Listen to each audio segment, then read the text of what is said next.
വിദ്യാഭ്യാസ വകുപ്പിൻ്റെ രീതിയിൽ ഞാൻ കുറച്ച് വിവരങ്ങളുണ്ടല്ലോ, അന്വേഷണം നടത്തും. എന്തായാലും മാധ്യമങ്ങളെല്ലാം ഇത് വളരെ ഗൗരവമായിട്ട് എടുക്കുകയും അത് സമൂഹത്തിൽ ചർച്ച ചെയ്യുകയും ചെയ്ത സാഹചര്യത്തിൽ പബ്ലിക് പരീക്ഷയാണോ അല്ലെങ്കിൽ ടേം പരീക്ഷയാണോ എന്നുള്ളൊരു വ്യത്യാസം ഇല്ലാതെ തന്നെ മേലിൽ ഇത് ആവർത്തിക്കാതിരിക്കാൻ വേണ്ടിയുള്ള കാര്യങ്ങൾ ചെയ്യുകയാണ്. ഈ അന്വേഷിക്കുന്ന ടീം പ്രൈവറ്റ് ട്യൂഷൻ സെൻ്ററുകളിൽ നമ്മുടെ അധ്യാപകർ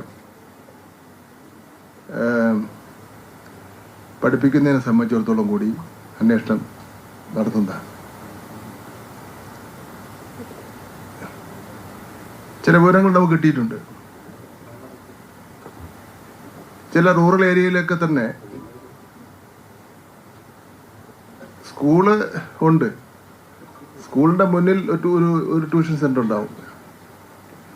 അപ്പോൾ സാറ് പാതി സമയം ട്യൂഷൻ സെൻ്ററിലും പാതി സമയം സ്കൂളിലുമാണ്.